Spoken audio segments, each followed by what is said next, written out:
Hello everyone. मैं मिथुन सिंह स्वागत करता हूं आप सभी का। आशा करता हूं आप सभी बहुत अच्छे होंगे। बात करेंगे Vinoba Bhave BEd second semester के क्वेश्चन पेपर की। पेपर आपका होगा पेडागोजी ऑफ सिविक्स। ये मेथड पेपर 1 है और 2024-26 सेशन का ये क्वेश्चन पेपर है। पेपर नंबर आपका 8 होगा। आगे बढ़ें उससे पहले मैं आपको बता दूं, पिछले 5 साल के जितने भी क्वेश्चन पेपर हैं विनोबा भावे के, वो आपको 49 रुपीज़ में सारे पीडीएफ अवेलेबल करा दिए जाएंगे ताकि आप एग्जाम पैटर्न को समझ सकें। दूसरी बात, 199 रुपये में आपको सजेशन प्रोवाइड कर दिया जाएगा। अब सजेशन में क्या मिलेगा आपको? एमसीक्यू अलग से प्रोवाइड कर दिया जाएगा, शॉर्ट क्वेश्चन आंसर अलग से प्रोवाइड कर दिया जाएगा, लॉन्ग क्वेश्चन आंसर आपको अलग से प्रोवाइड कर दिया जाएगा। ठीक है। इसके अलावा ये जान लें कि आप सजेशन जो 199 में आप ले रहे हो ये तैयार कैसे होता है। देखिए, इसके लिए हम लोग 4 अलग अलग मेथड का यूज़ करते हैं। सबसे पहली बात, पिछले 10 साल के पीवाईक्यू को हम लोग ध्यान में रखते हैं। अब भी जो लेटेस्ट एग्जाम पैटर्न है, अभी क्या पूछा जा रहा है 1-2 वर्षों में, ये ध्यान में रखा जाता है। इसके अलावा आपका विनोबा भावे का जो बीएड सेमेस्टर 2 का सिलेबस है उसको ध्यान में रखते हैं हम लोग। इसके अलावा मेरा खुद का एक्सपीरियंस, मैंने खुद बीएड एमएड कर रखा है और नेट एजुकेशन की तैयारी में कर रहा हूँ पिछले 2-3 सालों से। रांची यूनिवर्सिटी हो, पटना हो, पाटलिपुत्रा एक्सप्रेस बोल रहा हूँ, पाटलिपुत्रा यूनिवर्सिटी हो, सिद्धू कानू मुर्मू हो, इसके अलावा विनोबा भावे, बीबीएमकेयू, सारे यूनिवर्सिटीज़ में सजेशन मैंने दिए और काफ़ी अच्छी सफलता मुझे मिली है। यहाँ से मेरी ईमेल आईडी आप देख सकते हैं, yourmithunsingh@gmail.com पे आप मुझे मेल कर सकते हैं। इंस्टा पे अगर आप हो, डू फॉलो मी @imithunsingh। वहाँ के आप मुझे व्हाट्सअप कर सकते हैं 7979054474 पे। तो चलिए पेडागोजी ऑफ सिविक्स के पेपर को देखते हैं, किस तरह के पेपर यहाँ पे सवाल आए हुए थे। यहाँ पे आप देख लीजिए, पेडागोजी ऑफ सिविक्स पेपर 1 है ये आपका और 24-26 का सेशन था। वक्त मिलता है आपको 1.5 घंटे का। फुल मार्क्स है 40 का। 40 में 18 लाते हो तो इस एग्जाम को आप क्वालिफाई कर जाते हो। अब ये देखिए, पहला जो ग्रुप है वो होता है एमसीक्यू का। आपसे 5 सवाल पूछे जाएंगे, हर एक के लिए 2-2 नंबर आपको मिलेगा। पहला सवाल देखिए क्या है, which of the following is not a characteristics of a democracy. निम्नलिखित में से कौन लोकतंत्र की विशेषता नहीं है? फ्रीडम ऑफ एक्सप्रेशन, बिल्कुल ये लोकतंत्र की जो है निशानी है। इक्वालिटी बिफोर द लॉ, यानी कि कानून के समक्ष समानता, बिल्कुल सही बात है। अगला सवाल देखिए क्या है, अनइक्वल डिस्ट्रीब्यूशन और रिसोर्सेज, यानी कि संसाधनों का असमान वितरण, ये गलत है, ये नहीं होना चाहिए। रेगुलर इलेक्शन, यानी कि आप नियमित 5 साल में या फिर जब भी समय हो रहा है आप इलेक्शन करवा रहे हो, तो ये नॉट वाला ही सवाल आपसे पूछ लिया गया था, तो ऑप्शन थर्ड आपका सही होगा। यानी कि संसाधनों का जो है असमान वितरण नहीं किया जा सकता है, सभी के लिए बराबर बराबर मौका मिलना चाहिए। चलिए आगे देखेंगे। क्वेश्चन नंबर बी, क्या बोला गया है, which article of the Indian constitution deals with right against exploitation. यानी कि भारतीय संविधान का वह कौन सा अनुच्छेद है जो शोषण के विरुद्ध अधिकार से संबंधित है? याद रखिएगा, ये आर्टिकल 23 इसका सही जवाब होगा। और जो आर्टिकल हैं, जैसे आर्टिकल 17, आर्टिकल 19, आर्टिकल 21, इसके बारे में मैंने डिटेल से आगे जो है बता रखा है। आप लोग प्लीज पढ़कर जाएंगे, इससे आपको बहुत फायदा मिलेगा।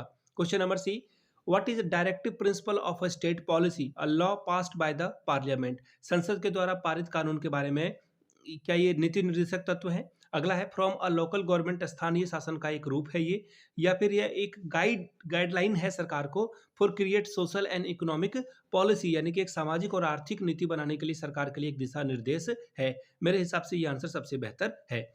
अ सजेशन टू द जुडिशरी, न्यायपालिका का कोई सुझाव देने की बात नहीं है। स्थानीय सरकार का कोई एक रूप नहीं है, ना ही संसद के द्वारा ये कोई कानून पारित किया गया है। तो ऑप्शन थर्ड आपका क्या होगा? सबसे बेहतर आंसर होगा। आगे बढ़ेंगे अगले सवाल की ओर। Question number D, a silent feature of the Indian constitution. भारतीय संविधान की प्रमुख विशेषता क्या है?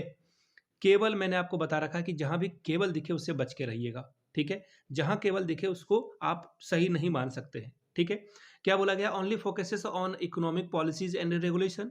केवल आर्थिक नीतियों और विनियमों पर केंद्रित है, बिल्कुल नहीं, ये गलत है, हमारा संविधान ऐसा नहीं करता है। आगे देखिए, an include federation, secularism, fundamental rights and the separation of a power. हमारे जो संविधान में संघवाद की बात की गई है, धर्मनिरपेक्षता की बात की गई है, मौलिक अधिकार की बात की है, और शक्तियों का पृथकीकरण, यानी कि देखिएगा 3 लेयर का गवर्नमेंट आपको हमारे यहाँ देखने को मिलेगा। भारत में 3 लेयर का गवर्नमेंट मिलेगा, जैसे यूनियन गवर्नमेंट पहला, दूसरा आपको जो है देखने को मिलेगा वो क्या है, स्टेट गवर्नमेंट, और फिर आपको एक लोकल गवर्नमेंट जो कि आप उसे पंचायत गवर्नमेंट के नाम से जानते हैं। तो ऑप्शन 2 आपका क्या है? सबसे बेहतर आंसर होगा।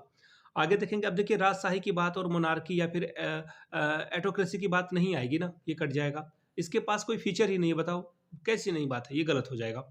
आगे देखिए क्या बोला गया है, अगला सवाल देखिए क्या है। Question number E, which teaching method is most suitable for auditory learners, ध्यान देखिएगा ऑडिटरी लर्नर के बारे में बात की गई है, ठीक है। बाकी आप ऑप्शन अभी देखेंगे तो आपको समझ में आएगा। श्रवण शिक्षार्थियों के लिए कौन सी शिक्षक पद्धति सबसे बेहतर है? याद रखें आप कि बच्चा केवल सुन सकता है। यूज द टीचिंग एड, आप टीचिंग एड का यूज करिए, अच्छी बात है, लेकिन आप इसमें हो सकता है कि टीवी चला दें, हो सकता है कि आप जो है प्रोजेक्ट मेथड का यूज कर लें। यहाँ पर जो बच्चे केवल सुन सकते हैं उसके लिए ये बेहतर नहीं होगा। Project method learning by doing का है, ये भी अच्छी बात है, लेकिन यहाँ पर श्रवण कौशल के लिए जो है सबसे अच्छा क्या होगा? लेक्चर कम डिस्कशन मेथड, जहाँ पे बच्चा जो है ज़्यादा पार्टिसिपेट कर पाएगा और बहुत कम हिले डुले जो है वो समस्या को ठीक कर पाएगा। इसका आंसर ऑप्शन 4 होना चाहिए। आगे देखिए, ग्रुप बी की बात करते हैं। ग्रुप बी में बोला गया है कि 2 सवालों का आंसर करें, 5 + 5 10 नंबर आपको मिलेगा। क्या है सवाल? What is core relation between civics and other subject, यानी कि नागरिक शास्त्र एवं अन्य विषयों के बीच क्या संबंध है, बताएं। अगला सवाल, what is the difference between fundamental right and fundamental duty, मौलिक अधिकार और मौलिक कर्तव्य के बीच का अंतर को बताएं। चौथा सवाल, differentiate between lecture method and discussion method, right the merit and demerit of it, व्याख्यान विधि और चर्चा विधि के अंतर को स्पष्ट करिए, इसके गुण और दोष को लिखिए।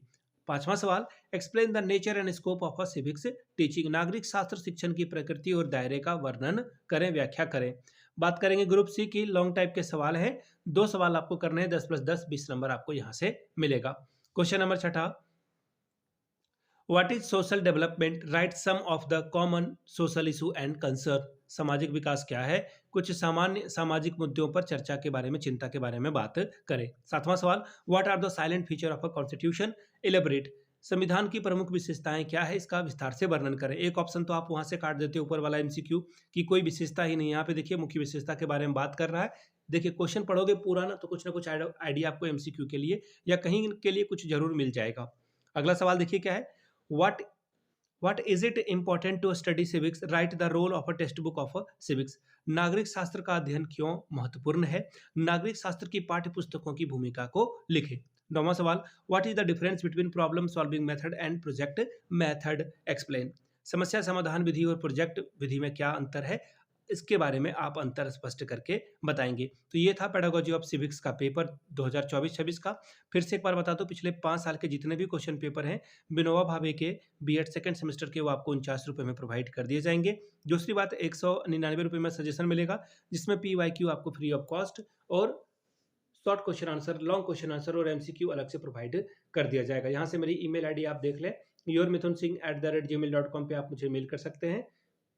इंस्टा पे अगर आप हो, डू फॉलो मी @imithunsingh। बाकी व्हाट्सअप आप मुझसे कर सकते हैं 7979054474 पे। वीडियो को यहाँ तक देखने के लिए आप सभी का बहुत बहुत शुक्रिया। Have a good day.